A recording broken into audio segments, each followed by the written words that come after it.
తాకట్టులో ఉన్న బంగారాన్ని విడిపించి ఆ రోజు ఆన్లైన్ ధరకే కొంటుంది కొమ్మూరి గోల్డ్. నమస్తే, వెల్కమ్ టు సుమన్ టీవీ. నేను పద్మిని. ప్రస్తుతంతో పాటు ప్రముఖ ఆధ్యాత్మికవేత్త, వాస్తు జ్యోతిష పండితులు కేఎస్ఆర్ గారు ఉన్నారు. మాట్లాడదాం. సార్ నమస్తే. సార్ నమస్తే. చతుర్విధ పురుషార్థాలకి సంబంధించి నక్షత్రాలని కూడా చక్కగా వాటిని డివైడ్ చేస్తూ కూడా అస్ట్రాలజీలో ప్రిడిక్షన్స్ ని ఇవ్వచ్చు అని చెప్పి మీరు చెప్పడం జరుగుతుంది సార్. అయితే ధర్మానికి సంబంధించిన నక్షత్రాలు ఏంటి, అర్థానికి అలాగే కామానికి సంబంధించిన నక్షత్రాలు ఏంటి అనేది చెప్పారు. ఇక ఫైనల్లీ మోక్షం వైపే వాళ్ళ జర్నీ ఉండేటటువంటి నక్షత్రాలుగా కన్సిడర్ చేయొచ్చాయి ఇప్పుడు మీరు చెప్పబోయేటటువంటి నక్షత్రాలు. అయితే కామంతో ముడిపడింది అంటూ ఏమీ ఉండదేమో అనిపిస్తుంది నాకు. అంటే ధర్మంగా ఉండడం కూడా కామమే, అంటే అదొక కోరిక కదా. అర్థం సంపాదించడం కూడా కామమే. మోక్షం పొందాలి అనుకోవడం కూడా కోరికే కదా సార్. నాకు మోక్షం వద్దు అనుకుంటే ఏముంది, వాడు వెళ్ళాడు, ఇక్కడే ఉంటాడు కదా. మోక్షం అనేది కూడా మరి కోరికే కదా. సో కామంతో రిలేట్ అయ్యి ఉంటాయా అనేది అదొక్కసారి మీరు ఆ డౌట్ని నివృత్తి చేయండి. అలాగే మోక్షానికి సంబంధించినటువంటి నక్షత్రాలు ఏవి? రైట్. అంటే ఇక్కడ మనకి ఏదైనా కోరిక, అందుకని ఇక్కడ మనకి చెప్పింది ఏంటంటే ఫండమెంటల్ రూల్. అందుకే మనం ధర్మం అనేది, అంటే ఏదైనా సరే ధర్మబద్ధమైన కోరిక ఉన్నప్పుడు ఆ కోరిక కూడా మనకి మోక్షానికి అర్హమే అవుతుంది. సో అందుకని ఇక్కడ శృంగారం అవ్వచ్చు, ఇంకోటి అవ్వచ్చు. అది మీరు ధర్మబద్ధంగా చేస్తున్నారా లేదా. కరెక్ట్. సో ఆ ధర్మపాలన అనేది వీడనంత వరకు కూడా ఆ లక్ష్మణ రేఖ అనేది ఏదైతే ఉంటుందో అది దాటనంత వరకు మీరు ఎప్పుడు కూడా మోక్షానికి అర్హతలో ఉన్నట్టే. అంటే మనిషిగా పుట్టినవాడు ఎవరైనా సరే, అంటే ఇప్పుడంటే మనం ఇది పురుషార్థములు అన్నారు, కానీ పురుషుడికైనా స్త్రీకైనా ఇవే అర్థాలు. ఈ చతుర్విధ అర్థాలు ఏవైతే ఉన్నాయో, పురుషార్థం అంటే అప్పట్లో మరి పురుషుడి యొక్క బాధ్యత ఏంటి అంటే కనుక ధర్మపాలనలో ఉండటం అనేది, ధనం సంపాదించటం అనేది, తర్వాత ఇంటికి సంబంధించిన, అంటే ఇప్పుడు కామం వల్ల నెక్స్ట్ స్టెప్ మనం సంతానంలోకి వెళ్తాం. సో అందుకని సంతానం అనేది కూడా మన యొక్క బాధ్యత. అంటే వాళ్ళని కనటం అనేది మనకి తెలుసు, అన్ని విధాలుగా సంతానం లేకుండా ఏ పని అవ్వదు మన కార్యక్రమాలకి. సో అందుకని ఈ 4 ఎవరైతే 3 ముందు స్టెప్పులు, ఆ 3 ధర్మంగా చేసుకొస్తే అప్పుడు మనం మోక్షానికి అర్హత.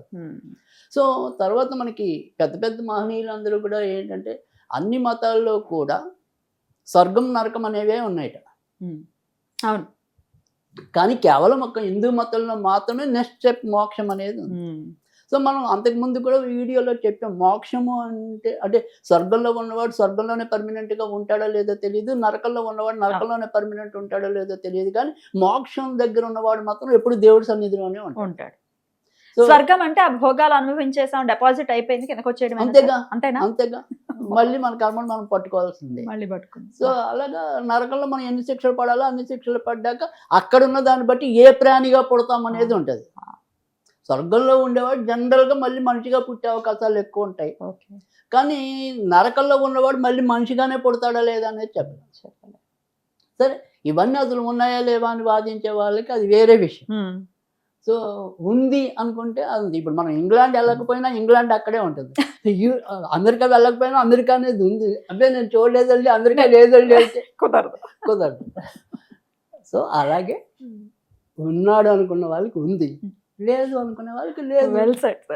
సో ఆ రకంగా మనం నిర్ణయించుకుంటే బాగుంటుంది. సరే, మోక్షానికి అర్హత అనేది ఏంటంటే కనుక ఇప్పుడు మనం అప్పుడు కూడా మళ్ళీ చెప్తున్నాను నేను, వీళ్ళందరూ ఖచ్చితంగా మంచే చేశారు, నీతే చేశారు, వీళ్ళు ఖచ్చితంగా మోక్షానికి వెళ్ళిపోతారు అనేది నా భావన కాదు. అందుకైతే జన్మలో వీళ్ళు మోక్షానికి అర్హమైన పనులు చేసుకుని ఇప్పుడు భూమి మీదకి వచ్చారు. సో ఈ భూమి మీద మళ్ళీ అదే పరంపరని వీళ్ళు కొనసాగిస్తే మాత్రం ఖచ్చితంగా మోక్షానికి అర్హత సంపాదించుకోవటం అనేది ఉంటుంది. మాయలో పడకుండా, అంతేగా ఆ చిత్త భ్రమలకు లోనవ్వకుండా ఉంటే కనుక ఖచ్చితంగా మళ్ళీ మోక్షానికి అర్హత సంపాదించుకోవటం అనేది ఉంటుంది. Okay sir.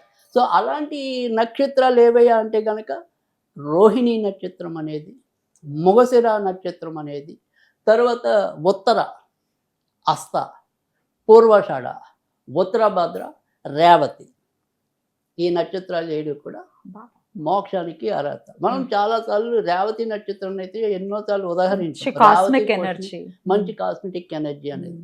అయితే ఇక్కడ పూర్వాషాఢ నక్షత్రంలో ఉన్న ప్రత్యేకత ఏంటంటే వాళ్ళు ఎంత లగ్జరీస్ ఉన్నా కూడా ఖచ్చితంగా మానవీయ కోణం అనేది ఉంటుంది. అంటే ఎవరైనా ఇబ్బందుల్లో ఉన్నాడంటే హెల్ప్ చేయాలనే భావన అనేది కానీ, ఇక హస్త అనేది ఏంటంటే వాళ్ళు హెల్ప్ చేసినా చేయకపోయినా ఇంకొక జోలికి వచ్చే విధానం తక్కువ ఉండటం అనేది ఒకటి. వాళ్ళ ప్రపంచంలో వాళ్ళు ఎక్కువ ఇమిడిపోవటం అనేది ఉంటుంది. సో కాస్త మనకి ఏదైనా రోహిణి నక్షత్రం కూడా అంతే. వాళ్ళు ఎన్ని పాపపు పనులు చేసినా అంటే నేననేది. సో ఖచ్చితంగా అది మనం కొన్ని సినిమాల్లో చూస్తాం కదా. ఇప్పుడు పాండురంగ మహత్యం సినిమాల్లో కావచ్చు, వాళ్ళు ఎన్ని పాపాలు చేసినా చివరికి మంచి చేసి అలా రోహిణి అయిపోతారు ఇట్లా అలా అయ్యే అవకాశం రోహిణి నక్షత్రానికి ఉంది. సో ఒక టైం దాకా కొంత అంత పరిణితి లేకపోయినా తర్వాత చాలా మంచి పరిణితిలోకి రావటం అనేది. సో అందుకని రోహిణి కూడా అర్హత ఉన్నదిగానే అనిపిస్తుంది. ఇక మొగశిర అనే దానికి మొండితనం ఉన్నప్పటికీ కూడా వాళ్ళకి కూడా ధర్మచింతన, ఏదైనా సేవా కార్యక్రమాలు చేయాలి అనుకుంటే ఒళ్ళు దాచుకోకుండా సేవ చేయగలిగే తత్వం వాళ్ళకు ఉంది. సో అందుకని ఈ నక్షత్రాలన్నీ ఏర్పాటు చేసిన విధానంలో అయితే నాకు జ్యోతిష్య పరిభాషలు కొద్దిగా టాలీ అవుతున్నాయి. ఓకే, కానీ వాటిని మళ్ళీ వాళ్ళు నిలుపుకుంటారా నిలుపుకోరా అంటే మనం వాటికి కూడా క్లారిఫికేషన్ ఇచ్చాం.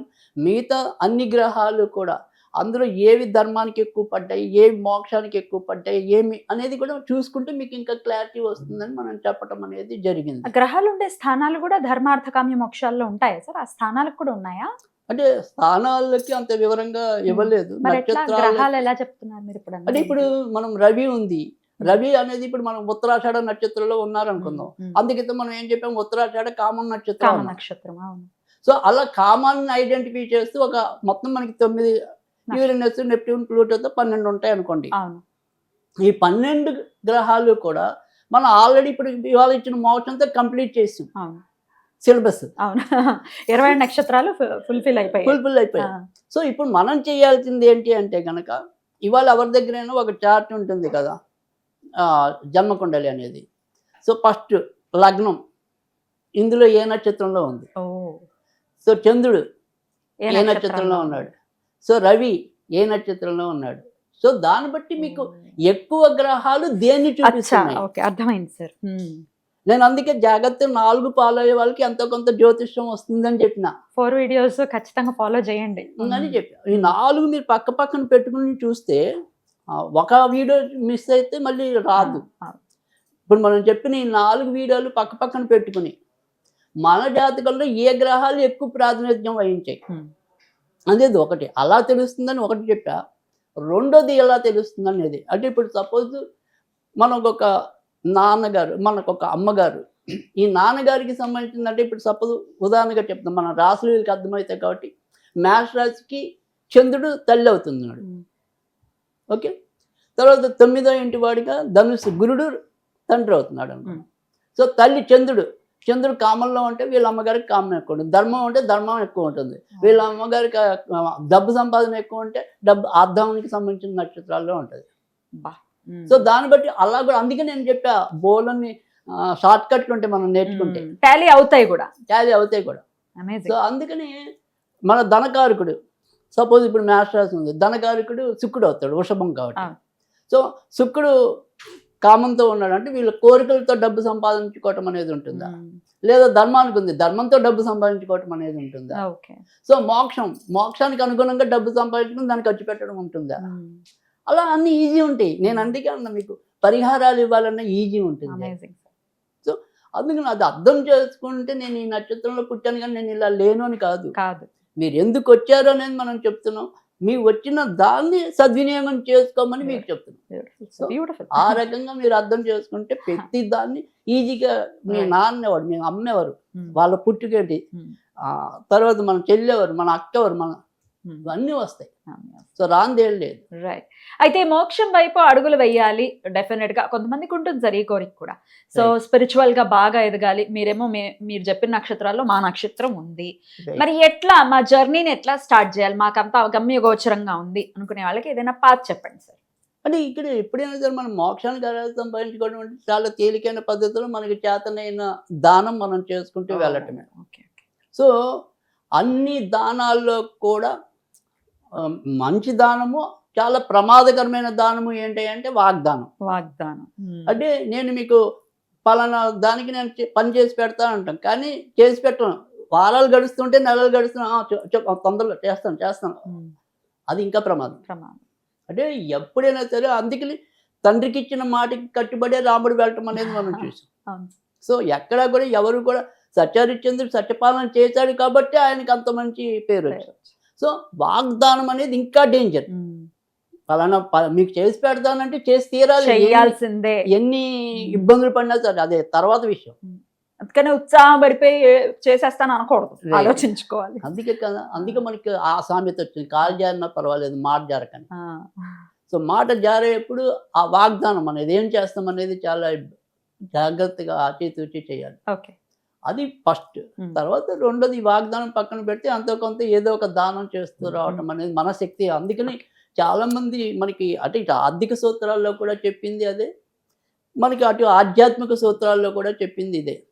సో నువ్వు 100 రూపాయలు సంపాదిస్తే 10 రూపాయలు నీది కాదు అనుకోమంటుంది ఆర్థిక శాస్త్రమైనా ఆధ్యాత్మిక శాస్త్రమైనా. ఈ 10 రూపాయలు అసలు మీకు కాదు, మీరు 90 రూపాయలు సంపాదించారు. అప్పుడే మళ్ళీ మళ్ళీ వస్తూ ఉంటుంది కదా సార్. అంతే కదా, ఈ 10 రూపాయలు మీరు ఖచ్చితంగా సద్వినియోగం చేసుకోవడం అనేది ఎకనామిక్స్ చెప్తుంది, దేవుడికి చెందాలి అనేది ఆధ్యాత్మికం చెప్తుంది. ఎందుకంటే నీకు 100 రూపాయలు ఇచ్చినానికి నువ్వు 10 రూపాయలు ఇవ్వడానికి మనసు రాదు. ఇప్పుడు 1,00,000 రూపాయలు సంపాదిస్తున్నారు, 10,000 ఇవ్వాలి, అమ్మో 10,000.